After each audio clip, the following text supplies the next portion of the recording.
Hi, welcome to the indoor studio. I'm going to talk to you a little bit about controlling the bottom of the swing. Going on from my last lesson, my last video that I did for you guys. Last time I talked about how the weight controlled the bottom of the swing. This time I'm actually going to talk a little bit about the width of the swing, and we can define that by what we call radius. It sounds like a bit of a scary concept in the golf swing, or a complicated term, but it's just describing the width of the circle that we swing the club on. And we can define this by the centre of our swing, which is our left shoulder, and the club head, and that forms a radius as we're swinging around our body. We've got to be able to control this radius really well to strike the ball solid, and the best players all do that. The common thing that I see is players actually widening the radius in their downswing by either having a weaker grip, having the face open to the arc during their swing, and not using their pivot properly, so not using their body properly through impact. I'm just going to talk a little bit about that.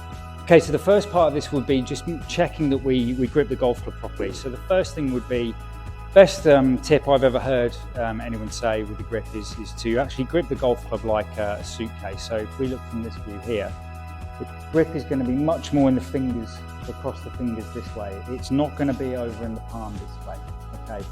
So if you grip it more in the palm like this, it's going to really make hinging this left wrist and using this left wrist in the golf swing very difficult. It's going to make the radius very wide. And most of the time what I see players, because they disable the left wrist mobility, they start to bend their elbows in this way. And then on the way down, their arms are going to straighten out. That's going to make the swing very wide. And as they come through, they start to pull in. The swing's very wide, it's going to hit the ground before the ball. And they start to pull in and across this way, and then sometimes they might hit the ground first. They would then do that and then actually start to pull in and top the golf ball, and it happens a lot. So the first place that we check there is that we've got the placement in the fingers like this, okay? The second piece of that would be that making sure that the hand isn't turned over this way, so the knuckles are underneath the shaft. Okay, we would make sure that the center of the wrist, which is your little dimple in your wrist here, is at least sitting in top of the grip here, on top of the grip. If you're lucky enough to have a Golf Pride on here or one of the maker's names, I just want you to get the dimple, okay, lined up with Golf Pride that way, and then in the fingers as shown here. And that way the grip is then, if I go anatomically neutral, you see here my wrist is nice and flat, the club face is staying square. If I do the same in the palm, so it's in the palm here, and now my knuckles are underneath the shaft this way. If I go anatomically neutral, so flat left wrist, opens the face. So a lot of players in their swing would start to actually try and torque the club or swing the club in a manner this way to square the face, as I've done here, but you can see how the handle is now back behind the ball. If I do a swing here, that would make me hit the ground before the golf ball trying to square the face. So the first thing that we do in the fingers, and then the dimple of the lead wrist sits on top this way. So the next piece that I want you to do is then just controlling the width of the swing, controlling the radius. How do we do that? So the first thing is we're going to make sure in my last video that we set up with our hips centered or slightly forward, and then my shoulder center slightly forward. In my backswing, I want to feel like the shoulder works down, and I'm going to feel like here I'm going to keep my arms straight, okay?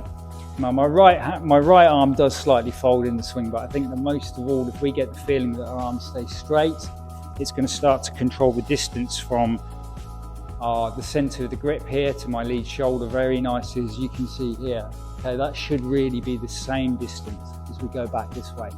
So as I start to deliver the golf club this way, you can see here that I'm now not releasing the shaft out early. I'm starting to deliver that with the handle forward. You can see here the bottom of the swing is always after the golf ball this way.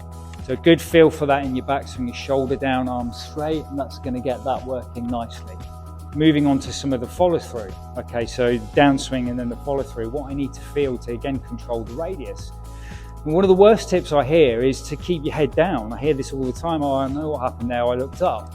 I know what happened there. Oh, the sun was in my eyes and I was keen to look up and see where it went. Well, that's nonsense. Absolute nonsense. The worst players that I see are the players who keep their head down at the ball like I'm doing here, so I can't see the camera. There's no pivot to the body at all. And you can see how my arms are bending and flexing. I'm not using my body at all. In my swing, when I move my shoulder down, my neck slightly tilts to the left, but my ball is in the center of my vision and my arms are staying straight. As I come through into my downswing and keep my arms straight again, the final piece that I'm going to do here is actually start to look up at the target when I hit it. But how I do that is doing a piece of my body where I feel like I tuck my hips. And that's going to be a move from here where I'm in my forward bend as I come through into impact.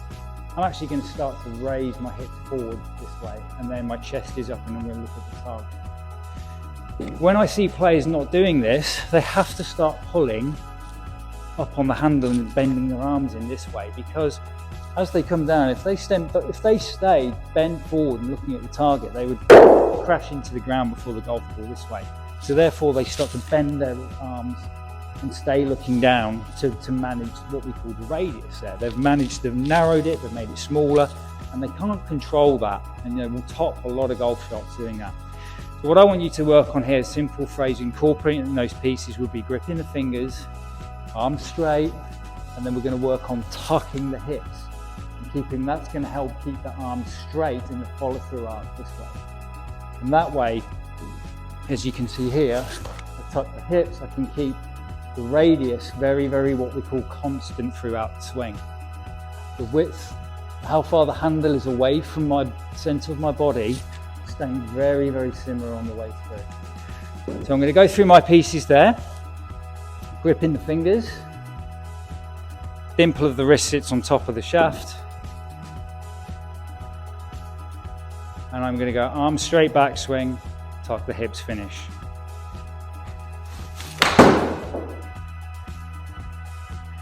Okay, so hit ball first, ground second, controlled the radius very well, hit that out the center.